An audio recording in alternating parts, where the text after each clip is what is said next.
I'm Theo. And I'm Juliet. And this is Apologies Accepted. We offer an entertaining look at some of the big issues in history by examining public apologies of the famous and infamous. We're looking at politicians, serial killers, actors, and you. Send us a public apology you would like to make, and we'll read it on the air and give you a chance to redeem yourself or just get some guilt off your shoulders. We're here for you. Once a week, maybe more if you're really, really sorry.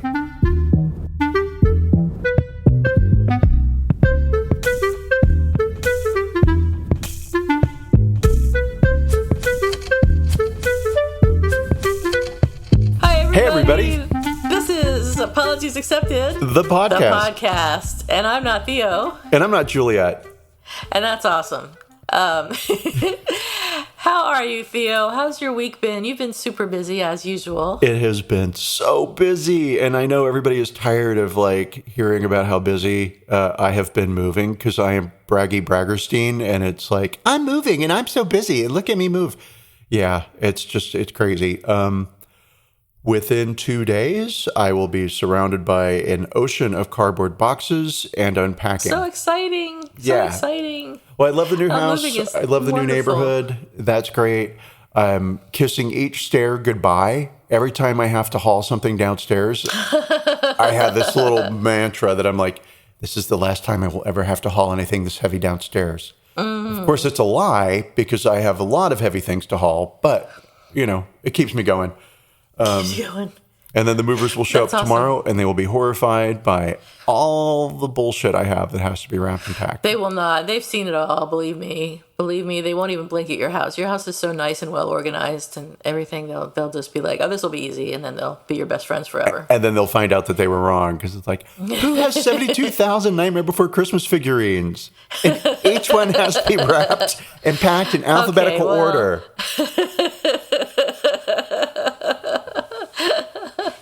And multiple copies of the same thing have to be put in order by serial number.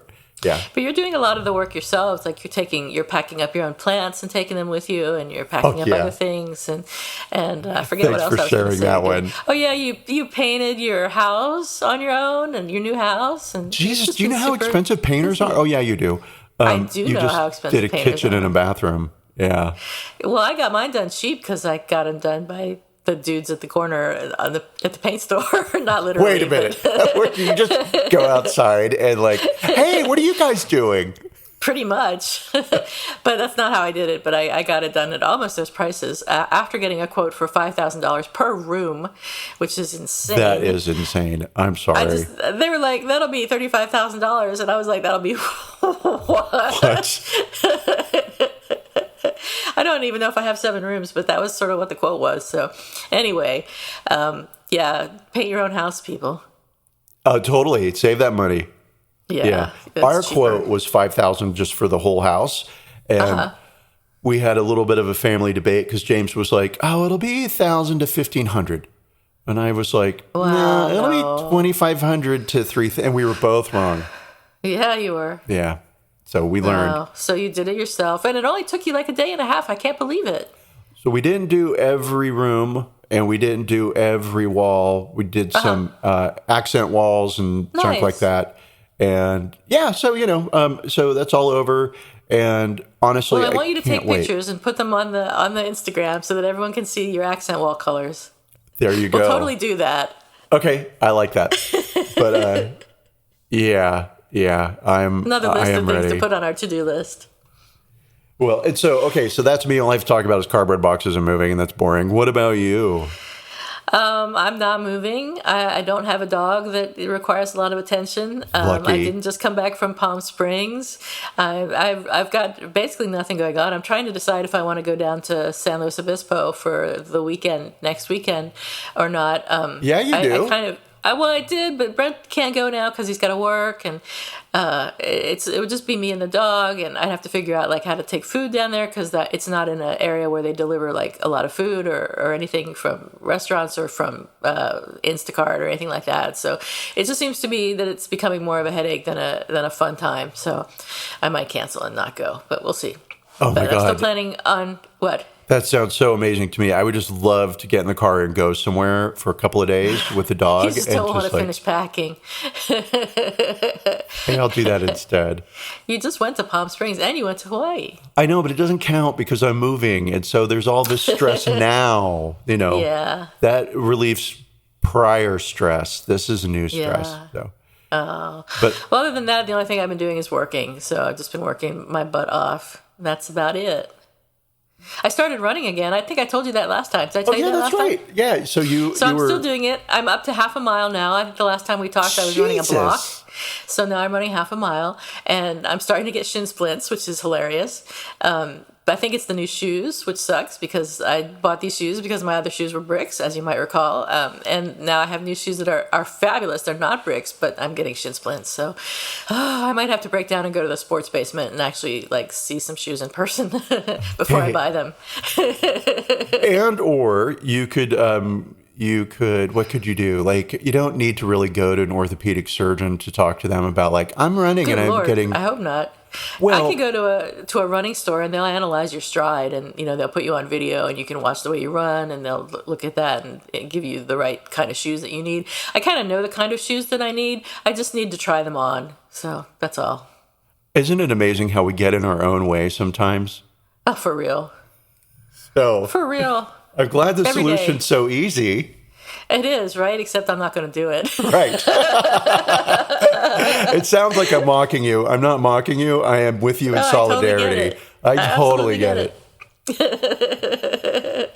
So that's my exciting life, which is really less than exciting. But, there's a pandemic on and we're kind of locked down. So we're not going out to dinner or any of those things. Not that we really were before, not before the pandemic, but before this last lockdown. Anyway, Kathy Griffin. That's what we're doing today. There we go. That's a nice segue for you. We're talking about Kathy Griffin this week. She, as you probably know, is a comedian and an actress, and she has a bunch of comedy specials and albums. My understanding is that she got her start with the Groundlings, who are an LA improv group in the early 1980s. And I remember her as having been around forever. And then I thought about it, and I realized that I was confusing her with Joan Rivers, who is actually her mentor. So good one. Yeah, Joan Rivers is her mentor, and they're really close. So I think there are some similarities to their comedy. And I think that's why I was confusing them. And so it was not Kathy Griffin that I was thinking was around forever. It was Joan Rivers, who was around forever. But Kathy Griffin went on in 2007 to win Primetime Emmy Awards for her reality show, Kathy Griffin, My Life on the D-List. That's 2007 and 2008. And she was also the first female comedian to debut at the top of the Billboard Top Comedy Albums chart in 2008. And she won a Grammy for Best Comedy Album in 2014. Yes. So she is obviously famous and well-respected in the comedy industry, I suspect. I'm not being in the comedy industry. I couldn't tell you how well-respected she was, but she certainly won a bunch of awards. And she's said and done a lot of controversial things, and I think that's her humor, is to do things like that. And things as simple as swearing on primetime television and as less simple as what we'll get into for the apology here in a little bit. But an example of something she said that was a little controversial was when she accepted her 2007 Emmy Award. She said, "Now, a lot of people come up here and thank Jesus for this award. I want you to know that no one had less to do with this award than Jesus. He didn't help me a bit. If it was up to him, Caesar Milan would be up here with that damn dog. So all I can say is, suck it, Jesus. This award is my God now." It's funny even when you say it. I love it. I mean, full disclosure, I am a Kathy Griffin fan. I will watch her specials. I will go to her movies. I will anything. I find her to be very funny, and I don't care for pop culture too much. So, a lot of her references, I don't fully understand. But she presents her humor and she uses storytelling, right? So even though I don't really know Kim Kardashian's house, right? I don't need to know that level of detail to still laugh along, right? I see. So it's pop culture. You could arguably mean, right? But it's mean. I've never liked her. I mean, I thought she was just mean and harsh. So I may have to check her out again because I didn't watch any of her comedy for this show because I tried to and then I thought I just can't do it. I can absolutely understand that. and I'm derailing you, so we'll move. No, go on, please. Well, Continue. yeah. So I don't know why I love Kathy Griffin. So I can say I love Kathy Griffin because she's funny and she's smart and she's honest, right? But I don't like mean humor typically, and I would say that Kathy can get. And I'll just call her Kathy. I'll call her Kath. Oh, your friend Kathy. Yeah. Can get away with it, not so much because she's self-deprecating, although she is. It's more the joke with Kathy Griffin is always she is on the bottom rung of the Hollywood ladder, right? She's got like one finger. Right, exactly. I mean, she lives in a $10 million house that she bought with cash. She lives next door to Kim Kardashian. Yeah. I mean, she's good with money, and she's good with business. Yeah. But all that said, her styling, her persona is that, she's this little hanger-on. She's like taking jobs as an extra on a movie just so she can see some celebrities walking around, right? She's like that big a celebrity hound. And so even though she's saying mean things, you can kind of excuse it because the real joke is she wants to be those people and she never can be. She'll never be pretty enough. She'll never be talented enough. But she's good enough to get close. Right. I read that one of the things that makes her comedy more relatable is that she's like aiming up, or whatever the phrase is. Punching up, yeah. Thank you, punching up, yes, instead of punching down like a lot of mean comedians do. So, so her comment about the award being her god now lost her an appearance on the Hannah Montana show, which I'm sure. Oh no! I know. Quel dommage. And for various things, like for making negative comments or jokes about celebrities, she's been banned from The View, which she actually hosted for several months in 2007. And she was banned from the Apollo Theater for using profanity. She calls her style in-your-face comedy. And she calls herself a scrappy gal with a tell-it-like-it-is attitude, which seems pretty accurate. Sure. She survived sexual abuse from her late brother and accused him in front of the family. And she credits her style to the idea of wanting to be sort of a whistleblower in my comedy and say things that you're sort of not supposed to say. I really credit comedy for saving my life because it's not just an outlet for me. I truly feel it's a healer and it's necessary. I feel compelled to do a sort of in-your-face style of comedy. Brutally honest, good, bad, or indifferent. So what would you say she's most famous for? Such a great question. Well, she is most famous for the photo, and that, according to her good friend Jane Fonda, name dropping, that will be on her tombstone. Right. So tell us about the photo. Okay, so in 2017, Kathy Griffin was going through a little bit of a quiet period in her career. She didn't have any movie offers. She didn't have any Netflix offers. She didn't have anything really happening. And so you're implying that she thought it was time to liven shit up? Well, what she did was she hired a photographer to come and take some fun photos, fun snaps, right, around the house. And, and this is something that she does periodically. It's a PR move, but also she likes attention. So, and I understand that. Me too. So, she did one where she went over to the Kardashians' house in a bikini, holding a broom, sweeping their front porch, right? Which is funny. It is funny. So, all right, cool. And the photographer, whose name I don't remember, said... Tyler Shields.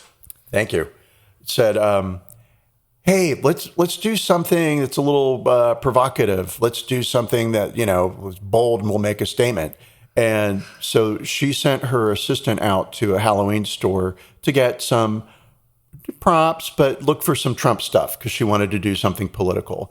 And the assistant came back with a Donald Trump head mask. So a very Friday the 13th sort of Jason-looking mask. It's a whatever. It's like a foam rubber thing you pull right over your head. So it was head size. It was big. And they put that over a styrofoam head that usually holds wigs. I think they have a name, but I don't remember the name right. And head model? I don't know. Sure. I don't know. Yeah, sure. I don't know. Wig stand. right? Sure. Human-shaped wig stand. Whatever, Theo, who cares what it was, right? They filled up the fake head and they threw ketchup and red dye on it. And she took a photo holding it up. And it created a lot of controversy. Within hours, it had gone viral. Trump was president at the time. Yes, Trump was president at the time. And, for me, it's like a given that everybody, any listener anywhere in the world will be familiar with this photo. Not maybe familiar with Kathy Griffin, but familiar with this photo of the redheaded woman holding up Donald Trump's head. Bodiless head? I don't know how to describe that. I was vaguely familiar with it. I don't remember very much about it, but I think I saw it at the time. I thought it was genius. And I also thought that it was the worst thing she could have done. Right? Yeah. Let me rephrase that. It's not beautiful, but it's a very provocative and bold and artistic photo, right? You could argue the photographer is actually known for his provocative images. I don't know if you know much about him, but he once shot an image of a black man hanging a member of the KKK. And in 2011... Damn, when did he do that? I don't know, but in 2011, he collected blood from celebrities for use in his art and later threw it all over Lindsay Lohan and other performers. Shut up! He threw blood on people? Right? I mean, it doesn't matter. The blood's like X amount is X old. It's 3 months old, and so whatever's in it may have died. I mean, was it really blood? I mean, who knows? But that's the story, that he collected blood from celebrities and then drenched his studio and Lindsay Lohan and other people in it. But and I mean, that feels real paint. extreme. But who knows? Okay. So, all right, I probably would enjoy going to an exhibition because I am already thinking about what does this mean when he does that? What's the artistic statement? Yeah. So cool. So he does this, and now it gets a little, not dicey, but it's just a little like, okay, maybe he did send it to Harvey Levin over at TMZ, because I believe TMZ is the I think he did. Release. I don't think it's any question. Yeah, so I mean, that I don't know. I just have that in my head, because as I said, I'm a Kathy Griffin fan, and I have seen her stand-up routine of her Laugh Your Head Off tour. You did? Okay. Yeah, I paid money for that. Wow. I was like, we're getting good seats for this, because I need her to like lean over and go, "Hey, Theo! Oh my God, I heard so much about you." Of course. But yeah, and so Harvey Levin is pretty tight with Donald Trump, and he is one of the what I would call terrible queer. Not a fan of Harvey Levin. You've never heard of Harvey Levin? No, who is he? You are so lucky. He runs TMZ, but he used to do something like he was the weatherman on a local station in LA. What? Yeah. Really? He was a friend of someone that I know. And so I went to a party where Harvey Levin was at, but this was before TMZ. This was way before. This is when he was whatever the local thing was, right? Right. Because I remember just saying like, oh, there's that local blah, blah, blah guy. And it was a party of 5 people. And when I say party, I just mean like it was a going away party for somebody. And I showed up for about 10 minutes to say goodbye because I'd been invited, right? And I either got there early or late. I don't know, but there weren't a lot of people there. And I didn't talk to Harvey Levin at all. Okay. Right? Well, that's your 6 degrees of separation or whatever the hell. That's me showing how morally superior I am to Harvey Levin. So yeah, so not talk to him not a fan. I didn't talk famous. to him then because I was nervous. Like, oh, he's famous. He's just gonna think I'm all like, oh my God, you're famous. Will you date me and then make me rich? So yeah. But anyway, so all that aside, since Harvey Levin is a fan, and I might even say operative for the Donald Trump cult, right? He made sure to get that out there. And of course, it's a very striking, stirring image. And everything went to shit straight then. And I will say that Harvey Levin probably, this is my opinion, because I know he gets a little Sue happy. But in my opinion, Harvey Levin was real glad to publish that particular photo.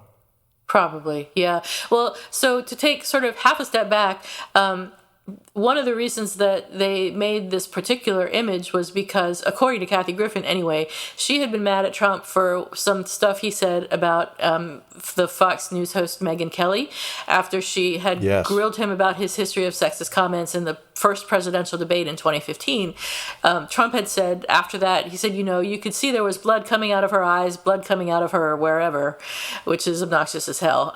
Kathy Griffin didn't like that, so she sent, like you said, she sent a friend to get something Trumpy from like a Halloween store or a party type store, and then they came back with that mask that they covered in blood. So there was blood coming from everywhere. Ketchup and red dye, yeah, but ketchup and red dye. It looked like blood. Yeah, yeah, and this again, is actually let me tie this back to a theme in art history. Ooh. So there's a historical background of women beheading men in art, and one of the most famous examples that you would know if you saw, and you may not think of it off the top of your head, but it's Artemisia Gentileschi. No, painting the biblical story of Judith beheading Holofernes, and if you saw it, you would recognize it. I'm so sorry. Artist, did you say Jesus beheading? Judith. Oh, I was like, Jesus beheaded somebody? How did I miss that? No, Judith. Judith from the Book of Judith, which I think it's part of the Old Testament still. I'm not sure entirely The Book of anymore. Judas? Judith. Judith. I'm sorry, I got really excited there because there is a Book of Judas that was found that I think dates from the first century. And one of those apocryphal sort of we left that out of the Bible because we didn't know what to do with it. Because we didn't like Judas. He was canceled.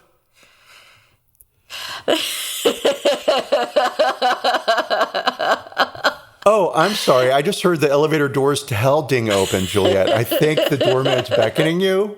Goodbye. Oh my God! But anyway, back to the Judith beheading Holofernes. This was not yet. This was a recurring image. From forever, but particularly in the 17th century with Lavinia Fontana and Artemisia Gentileschi. For Gentileschi in particular, this story, she used herself as the model for Judith, and she used a man who raped her as the model for the guy she beheaded. Dang. So as I think it was The Cut magazine said, the story allowed her to assert her empowerment through the metaphorical beheading of men with positions of political and sexual power over her. So I think this theme also shows up in some of Cindy Sherman's work. If we like Cindy Sherman, I think I like Cindy Sherman. We love Cindy Sherman. Not a huge Cindy Sherman fan, but I am a Cindy Sherman fan. So there you go. So that's the art history there, which I think is interesting. I don't know if Tyler Shields had any thought about any of this when he was doing the pictures. Well, but it gives it some interesting context. Let me just say that when I saw the photo, the first thing I thought of was Medusa, the Gorgon. Right? And so, the genders are flipped in that, but, and I think Hillary Clinton said that it was clearly a send up of Medea, who beheaded Jason, Greek mythology. And I forget, I know they were married and they had kids and she killed the kids. It's a Greek tragedy, right? So whatever it was. It's been a long time since I took Latin and had to translate any of that shit from the Latin. So I don't know. Oh my, look at you. I read it in English and there were pictures. Obviously you remember more of it than I do. Well, I just graduated from college in 2017 and I took a course in mythology because I am a little more recent the for you, laziest fucking person in the world. Let me take this course in something I love. You are not even close to lazy. What? But I'm doing nothing right now. You're podcasting. Shit. So as a result of the inevitable backlash that Kathy Griffin received, she was threatened with conspiracy to assassinate the president. She was put on the no-fly list. She had trouble finding a distributor for her new comedy special, which is the least of her problems. The agency that represented her for television work had to shut down their switchboard because they were flooded with angry calls. She got dropped as a spokesperson from Squatty Potty. Hey, that's a paycheck. Yeah, Don't well, mock. it sounded like a good paycheck. So go for it, Kathy Griffin. She was fired from the CNN New Year's Eve broadcast, and all of her upcoming tour dates were canceled. She had a whole tour set up with like 20 tour dates or something, and they were all canceled due to bomb threats, I understand. And she lost friends over it, including Anderson Cooper, and she and her family received death threats. So it was some serious backlash. Oh, it was awful. And so she produced a documentary called Kathy Griffin, A Hell of a Story, which goes through the whole experience. It's a 3-hour docu-comedy, right? And the first half of it, she and her husband just filmed themselves with their iPhones. And then the second half of it is from her Laugh Your Head Off stand-up tour, right? And it's very brutal. She was more than put through the ringer. Her sister was in the hospital dying of cancer, and people were calling her sister's hospital bed, making death threats to a woman who was terminal, right? And they knew that because she's in the fucking hospital. Right. And everybody knew that her sister was dying of cancer because Kathy Griffin had shaved her head in solidarity with her sister, right? Right. And she looked great with a shaved head and short hair. I'm just saying. Yeah, she did. Totally jealous. To nothing. Great bone structure. Her mother, who was a Fox News fan, so her mother is a little right wing, watches Tucker Carlson, believes Tucker Carlson. So when Tucker Carlson first accused Kathy Griffin of belonging to ISIS, Kathy's mother called her and said, "Kathy, do you belong to ISIS?" Oh my God! Like, is something happened that I'm unaware of as your mother? Oh my God! Right? I mean, she's a 90-some-old-year-old. Well, she's passed away, but she was a 90-something-year-old woman. So, okay with that. But then her husband's family also received death threats. So people weren't just coming after her; they were going after people who were close to her. Right? Yeah. Absolutely despicable there. It's like, hate me all you want, but leave my fucking sister alone. Yeah, seriously. Right. She didn't do anything. Exactly. She didn't have anything to do with it. Maybe she'd even agree with you. But it's obviously an attempt to terrorize Kathy, and it worked. It totally worked. It more than worked. She initially defended the image as a work of art, but later took it down and apologized for it. And here's where the apology comes in.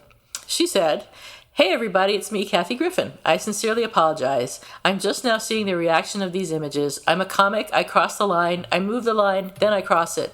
I went way too far. The image is too disturbing. I understand how it offends people. It wasn't funny. I get it. I've made a lot of mistakes in my career. I will continue. I ask your forgiveness. Taking down the image, going to ask the photographer to take down the image, and I beg for your forgiveness. I went too far. I made a mistake and I was wrong." And her attorney said that Kathy Griffin had never imagined it being interpreted as a threat of violence against Trump, which I'm like, sure. And, okay, is there anything more we want to say about the apology at this point? I'll say this. It was very clearly a joke to me. She's a comedian, right? Sure. It was not a threat, sure. But at the same time, I could see where it would be very distasteful, and I hate using terms like the left. I don't mind saying the right because I feel like there is a the right, but then the left, it's like, that's me, and you can't lump me in a group. So, so of course you're going to expect some backlash from the right. Of course you are, right? Half the country's going to hate me because whatever, right?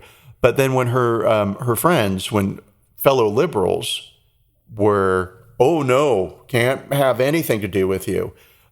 She received a call from the day that everything was blowing up around her. She got a call from Cat Williams, the comedian, and he said, "Kathy, listen, take a pen, take a piece of paper, and write down the name of everybody that calls you today to support you, and that will be a list of your friends." And she received 3 phone calls that day. Wow. Every other call was from somebody saying, "Kathy, this is terrible. And listen, I know I can't, I invited you to dinner. You can't come to my house. I can't have photos of you coming," right? And so she lost a lot of friends over it. And one of the friends that she lost, I mean, she not only lost her gig at CNN with Anderson Cooper hosting New Year's Eve, which let's all just take a moment and pause for the greatest ad-lib joke of all time. Maybe it's not, maybe it wasn't ad-lib, but I'd never heard it before. So New Year's Eve, we're waiting for the countdown, right? It's like an hour before midnight. Kathy Griffin and Anderson Cooper, they're doing their buddy, cute pal thing. And I think this is still at the time when Anderson Cooper had not come out. And in his private life, he was gay. He wasn't just gay in his private life. He was actually gay. Yeah, he was gay. He was a man in his private life, but no. So he was gay, and his friends knew that he was gay, and it was wild speculation everywhere, but he'd never owned up to it, and he never really addressed it. So, and Kathy Griffin knew, and had known for years, right? And kept that secret. And she was a buddy, sidekick, his pal, and some guy was heckling her from the crowd, right? Yeah. And she turned to him and said, "Listen, buddy, I don't come down to your job and slap the dicks out of your mouth. Leave me alone. I can't. Oh my God." And you know what? He shut up and he sucked a dick. No, I'm totally kidding about it. What does it have to do with Anderson Cooper? Oh, yeah. Okay. So Anderson Cooper called her and was like, "Kathy, listen, that was terrible, and it was not good, and it just, and we can't anymore. I can't be seen with you, and I don't know, right?" And he basically never spoke to her. He never spoke to her again. Jeez. And actually, I'm going to take that back. I don't think he called her. I think he sent her a text message. But you can see, you'll hear all of this. This is not a commercial for Kathy Griffin's documentary, A Hell of a Story. But I would say if you're interested in this and you're like, what happened and why did it go on and who are these people? Please watch it, because it will show you just exactly how close America came to having a living God in the White House, right? Being Trump.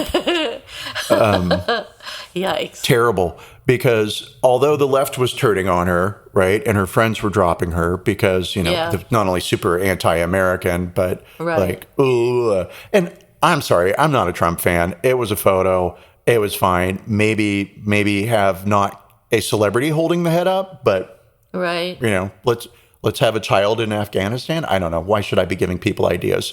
But, all right, cool. Oh, no, that would be really bad if it was a child from Afghanistan. That's the whole Middle East thing, which also played into this. So on one hand, you could say, oh, Kathy Griffin is left and she was making a political statement. And so, all right, people were mad, fine. But the idea that the left latched onto to help explain why they were having the same reaction as the right was, well, Daniel Pearl's wife, whose first name I forget, so apologies. I think Rita. He was the journalist who was beheaded, and that film. Yeah, so it was, think about what that will do to her to see his such family. An image, right, and his family and his friends, and this. It's not Medusa. Everybody is thinking ISIS with this. And so, okay, all right, yeah, maybe, right? I still say it's art. I still say it's an iconic image that will define the Trump presidency, right? It will always be in a book somewhere. Perhaps, maybe. Oh, good. I think. I mean, I'm pretty sure. I know. It just didn't make that much of an impression on me, but then I'm notoriously unimpressionable or whatever. So I forget everything I see and think and know.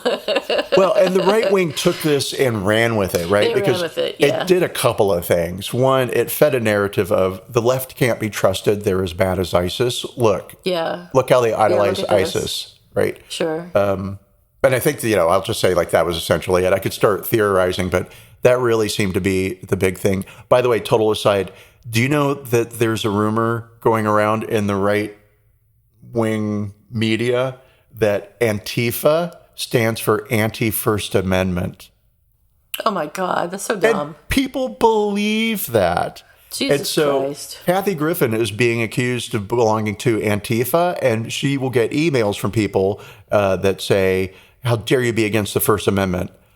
When she actually is fighting for First Amendment freedom of speech. I mean, right. How do you... Ridiculous. But people are so dumb. Think for everybody. People are so dumb. They're truly, truly dumb.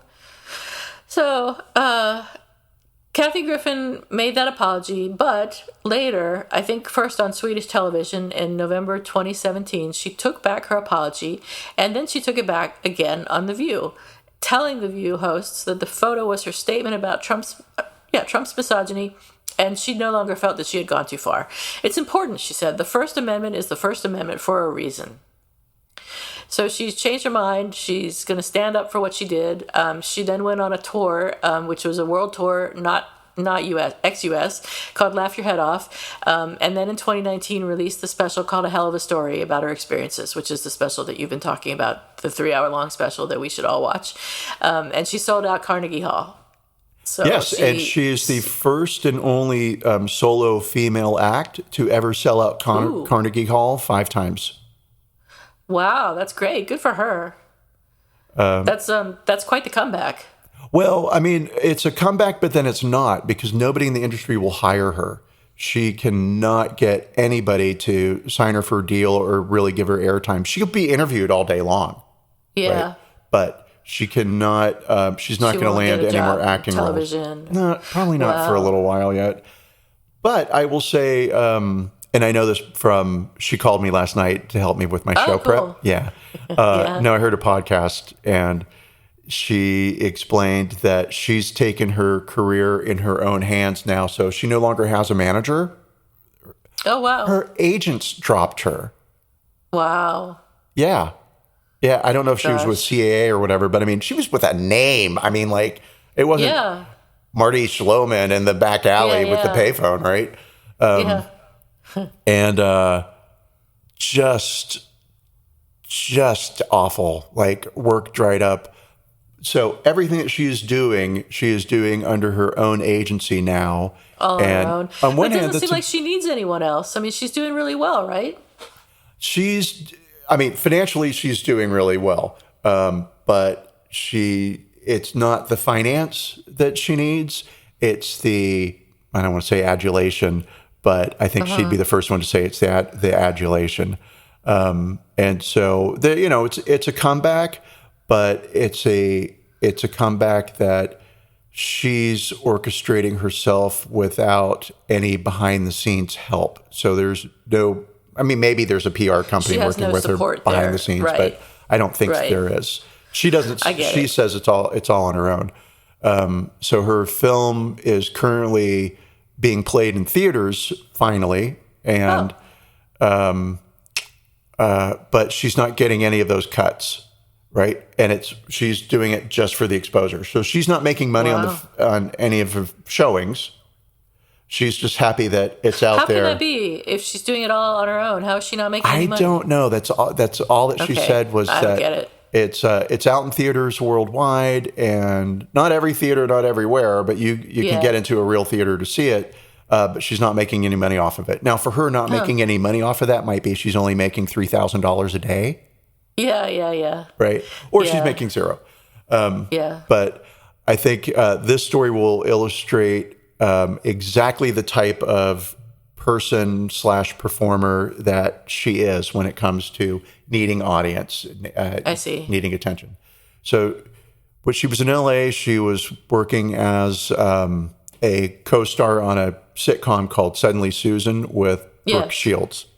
Yes. And that show ended, and she had some money, she had a house, but she didn't have any work. And nobody was calling her, and she was calling. She's not shy, calling and knocking on doors and pitching ideas and trying, and nothing, right? So after a year of this, she called up the Comedy Store and said, "What's your slowest, worst night?" And they said, "Wednesdays at 10 p.m. And she said, "Great, I'll take it." And so she went to the Comedy Store every Wednesday at 10 p.m. and would do a live stand-up set. And she promised the audience it will always be a different show every Wednesday. And she built a following off of her Wednesday shows at the Comedy Store. And then that helped her a couple of, and then it gets into the whole stupid typical Hollywood story thing, right? So this is the formula for everybody.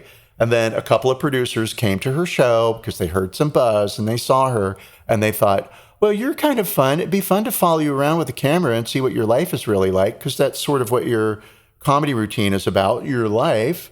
And so that's how she ended up with, was it MTV? It was like Kathy Griffin, the reality, or it was one of the first reality shows, right? Yeah. And then that moved over to Bravo and became My Life on the D-List. And that's when her career really took off.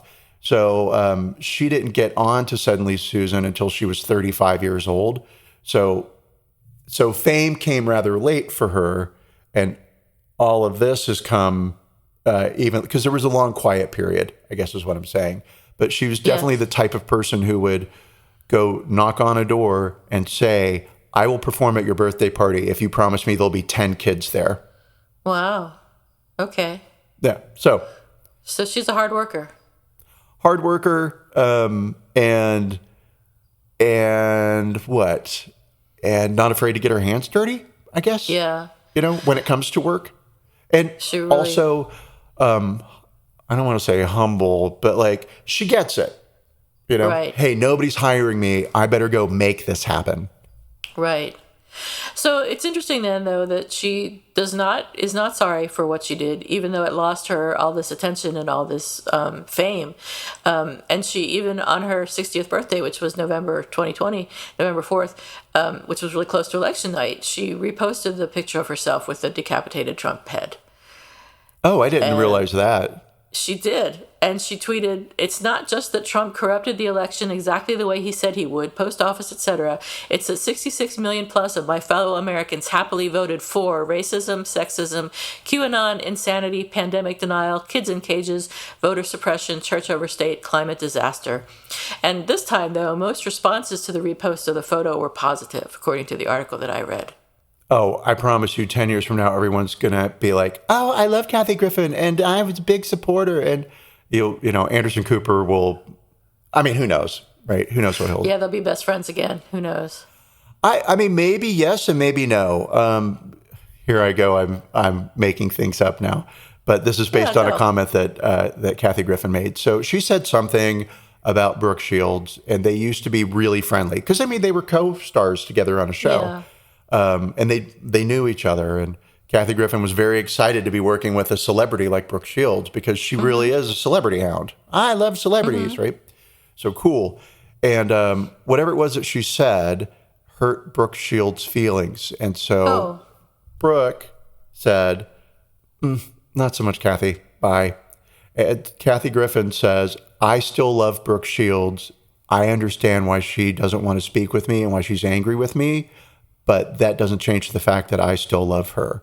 But yeah, I was a horrible person. I said a horrible thing. And I just love that kind of ownership of you know, your own bullshit. I see. But that's me. I see. So she was really hard hit by this whole thing, which is surprising to me that she took back the apology, because she was so hard hit that around the time that this Trump thing happened, she became addicted to pain medication. And actually, in June 2020, she tried to kill herself with prescription pills. She said about this, she said, to be told by people in my own industry, it's over, leave the country for 5 years, you've shamed our industry, on and on and on, it definitely got to me.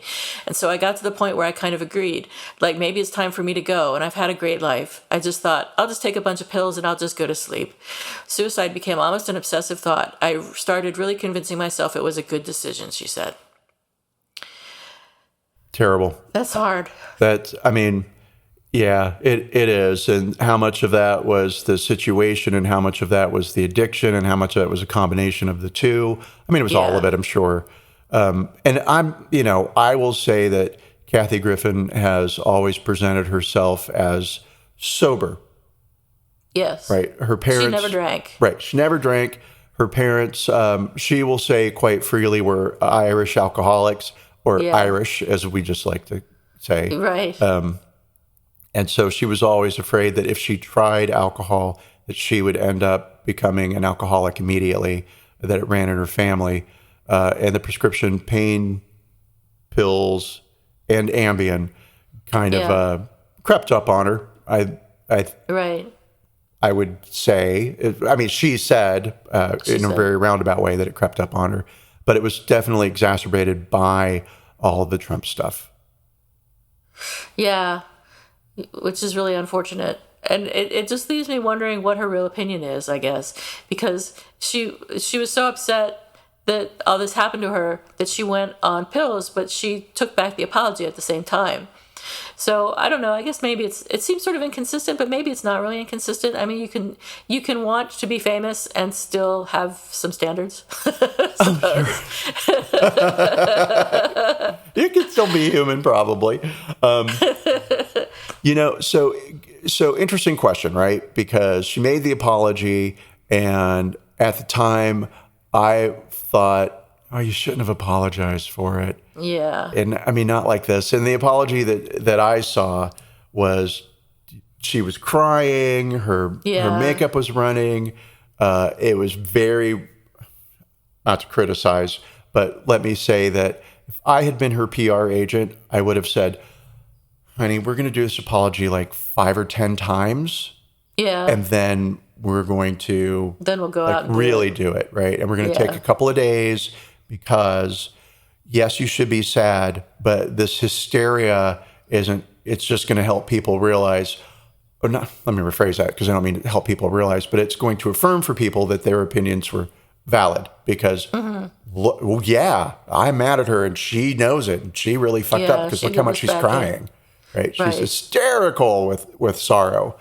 And then the taking it back, again, also insincere, like, I don't know. So she's probably not sorry for hating Donald Trump. She may be sorry for not having, for the consequences that came out of releasing the photo, right? That's what she's really sorry about. That's what I think too. Yeah.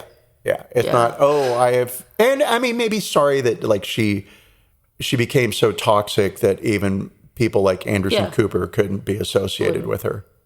Sad, but yes. Well, the good news is that she's currently sober, and she's actually right now recovering from surgery to treat lung cancer. So she has had lung cancer. They removed part of her lung, one of her lungs, and right now, I guess she's recovering. She said, the irony is not lost on me that a little over a year ago, all I wanted to do was die, and now all I want to do is live. Yeah, you know? Yep. Yeah. I mean, here we go. What do we say to that? So good luck, Kathy Griffin. I may not like you very much, but I wish you the best. Kathy, I love you and I fully support you, and I will force Juliet to worship you. It will take time. I will agree to watch some of her comedy, but that's as far as I'll go at this point. As far as her apology, I'm going to rate it a 0. I get the feeling she'd apologize again if she thought it'd be good for her career. Her defense of her actions doesn't have anything to do with her standing up for herself or what she believes in, except to the extent that she believes in whatever is good for her. Ooh, okay, so 0. Maybe I'm a little harsh, but I give it a 0. No, that's all right. It's your opinion. It was a terrible apology. It wasn't even an apology. She didn't even mean it. So as far as apologies go, 0. Okay, that is very fair. I'm going to give it an 11. Oh, whoa.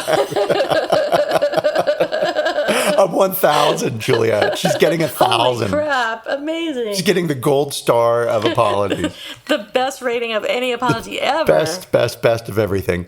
Unfortunately, I'm going to have to side with you, but because I love her so much, I'm going to give her a 0.5. So, oh my gosh, half of a 1 for those people who are bad at math. It's half of a 1 or a half. Yeah, I mean, from anybody else, I would say like, oh, it's just a shit apology, and like clearly you don't even mean it, and shouldn't have happened. And also, comedians should never apologize. Hi, you never apologize for your work. Yeah, right. You just tell people they're too stupid to understand you. I mean, part of comedy is saying things that aren't true. So what are you apologizing for? I don't know. But if she had meant her apology, it would have not been a bad apology. It would probably been a 7 or 8 because she said she sincerely apologized. She understands how it affected people. She made a lot of mistakes. She asked for forgiveness. She was going to take the image down. It was all, pretty complete as far as apologies go, except for the fact that she just obviously didn't mean it.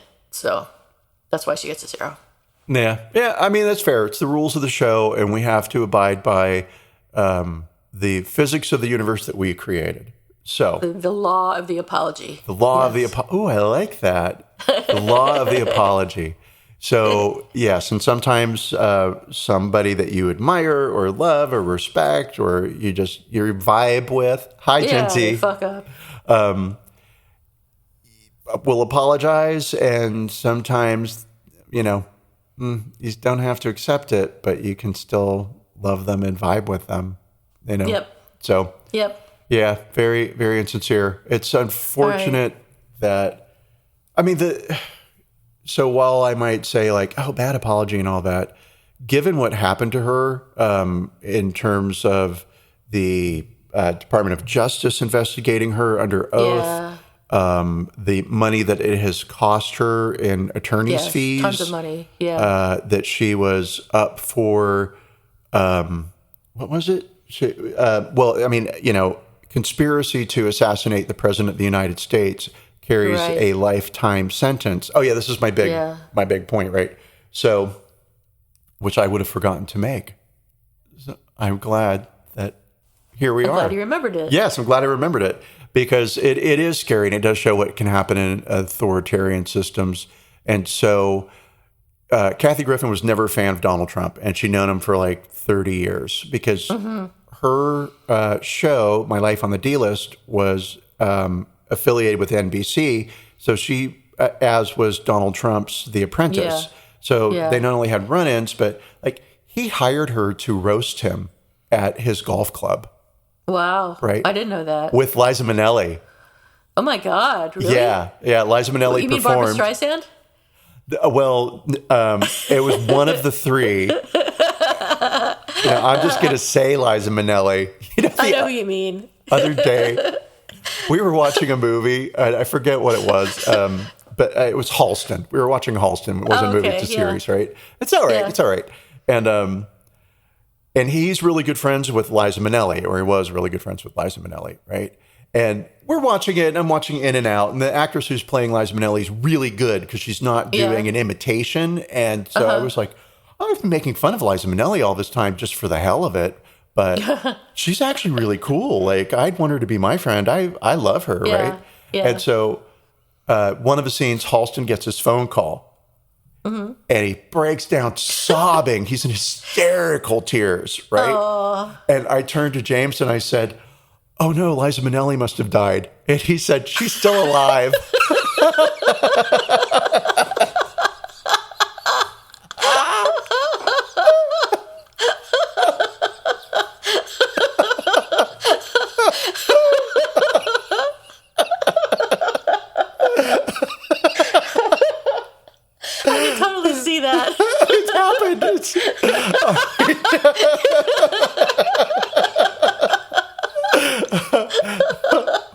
What were we talking about? I don't know. Okay. So Donald Trump and Liza Minnelli and Kathy Griffin was like, I have to go to this thing because what a golden opportunity, how much mockery, right? She's been alone with him a couple of times in green rooms for more than an hour, right? She'll tell you that he's dumb as a brick. And yes. I mean, Britney Spears dumb, she said. Yeah, so she hated him well before the political thing ever happened, right? Right. But he was kind of just this joke, sort of like, and no New Yorker ever took him real seriously or whatever. Yeah. And then he got elected to the office, and so she was making noise about what a horrible, stupid person he was even then. And that's good. I like her better now. He didn't like her, and he personally had the Department of Justice treat this as a crime. So here she is facing life in prison for conspiracy to assassinate the President of the United States, right? Yeah. And I mean, he hates women, and there have been male comedians who have said worse things than she's said, I think, about Trump. And who was it that said, God, I don't remember who it was, that said it's about time for an assassination. Oh, yeah. Yeah, I forget who that was. It was a male comedian. And then I think David Cross has said a bunch of things that were really bad about Trump. And Trump didn't go after any of them. He went after Kathy Griffin. Yeah. And so there's something about she's the only private citizen in the history of the United States to have been investigated by 2 federal agencies. And this just goes to show that Trump was definitely, I mean, no big fucking surprise. And I don't like talking about the man. He's a piece of shit. Yeah. But he was using the United States government to hurt people who hurt his little baby feelings. Yeah. And had she gone to jail, nobody would ever have criticized the motherfucker ever again. Yeah. Right? For fear of the same thing happening to them. Oh, yeah. And so thank God we had some people in this country that didn't have their heads rammed so far up his ass that they couldn't breathe. Yeah. All of us makes me so mad, right? Yeah. Makes me so mad. What she did was super distasteful, ill thought out, right? Yes. Beautiful. Keep going back to beautiful image. I don't mean beautiful because it's beheaded or bloody. It's a bold, striking, image, etc. Somebody, a nondescript person holding that head, like, oh, that's art, right? Right. And then the photographer gets all the heat because, he didn't get any of the heat at all. Yeah, I know. I wondered about that too. I mean, you don't even really hear his name in any of this. It was his idea. Right? It was amazing. It's just amazing. Of course, he's a man, so there you go. Well, you can't blame him. You can't blame him, Juliet, but I can. I'm gay, so I can only blame half. How do you half blame somebody? Well, was he a gay man or a straight man? We have to know that first before we know whether you can blame him. Oh, let's just make shit up. So who's sorry now, Theo? Oh, what a great question, Juliet, because I have a great who's sorry now. Yay. And I don't have 2. That one would just be a story. It involves photography. But no, I'll save that one maybe. Okay. So the one I'm going to go with for real is, gonna lie, right? I am sorry now, and I am sorry to my friend Jody. And we used to play pranks on each other, and it escalated. It started to get a little rough, right? Yeah. But we're both like big people. We can deal with it. Yeah. And so one close to Halloween, but not quite Halloween, I drove over to her house when she wasn't home, and I put a pumpkin on her front step, and then I stabbed it with a butcher knife that I left inside, or I left in the pumpkin, and then I taped a note to it. Oh, shit. And the note just said, "You."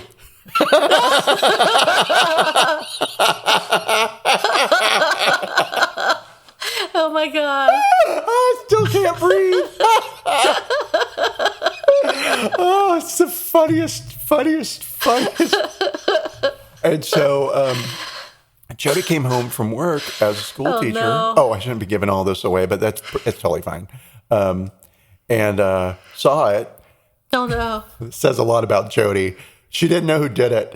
Well, how does she not recognize your handwriting? And especially if you've been playing pranks on her all this time. Y-O-U.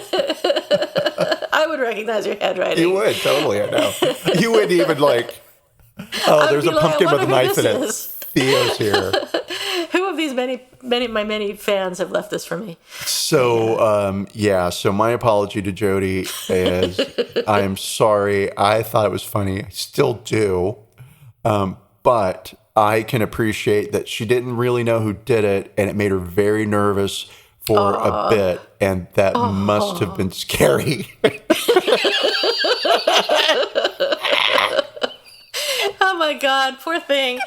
But we did de-escalate, not so much after that because of that. I forget what she did to get me back, but I'm sure it was really good. Yeah, and Yeah. So I am sorry. I did learn from my experience with Jody not to prank people. And I wasn't like, oh, you're famous for pranking. That wasn't it at all, right? It's just I found somebody who appreciated that kind of humor. And I was like, this is great. Let's see what she's going to do next. And yeah. And, I mean, I'll say I won that prank war. Yeah. But maybe she did. Who knows? But anyway, I'm sorry. It was like Kathy Griffin. It was ill thought out. Yeah. And I apologized, although I still kind of think it was funny. Yeah, I agree. I agree with your assessment of it. It was a little over the top, but it was funny. Yes. So, yeah, it was. It was funny. That's all that counts. She should have known it was you. I mean, that's all I have to say about it. In a hot second, right? So, I mean, her prank back to me could have been all like, oh my God, I stayed up all night long crying because I just didn't know who could be so mean. Maybe. So my Who's Sorry Now is similar to yours in that it involves something that will be showing up on your doorstep today. Uh-oh. But my sorry is that it is such a pathetic gift. Oh my God. So I sent you a tiny, tiny housewarming gift. Oh, and you're so sweet. You didn't have to do that. No, it's fine. It's just going to clutter up your house and take up space. It's tiny, so it won't take up a whole lot of space. But which house did you send it to? So, the new one. Thank God. It's something I don't have to move. I love you forever. Right? So anyway, so you can throw it away if you want to. Just look at it and then throw it away. I'll just step on it before I even open the package. Like, I heard it means nothing. No, but I will tell you that bee's going to have a home on the front porch. Awesome. You have a door now. That's so exciting. It doesn't have a knocker on it, but there's places I can put it. Awesome. But then I'm afraid somebody might steal it because it is such an awesome bee. Maybe you should put up a gate. There's a gate. Oh, good. Okay. I think you're fine then. It sounds super fancy. It's not. It's a really rusted gate that, I'm totally excited to see what your house looks like after you've moved in and put everything together and put the bee up and all of that. It's going to be great. I'm totally excited for you. And you'll have a yard for your dog, and your dog is totally excited even though he doesn't know. Fucking wait. Oh my God. He's already been over there a couple of times and getting used to the yard. And it is heaven just to open the door and be like, okay, you go outside and play, and I'll see you until you start barking in 5 minutes. Yay. You're going to be lovely. Anyway, that's it. I think we're done. Are we done? I think we're done. I mean, I always wanted to say more, but... We'll save it for next week. Okay. Selfishly hoard my words. Hoard your words for next time. Or horror my words as I am doing now. All right, everybody. We'll see you next week. Thanks for listening. Thank you. Bye. Bye, guys.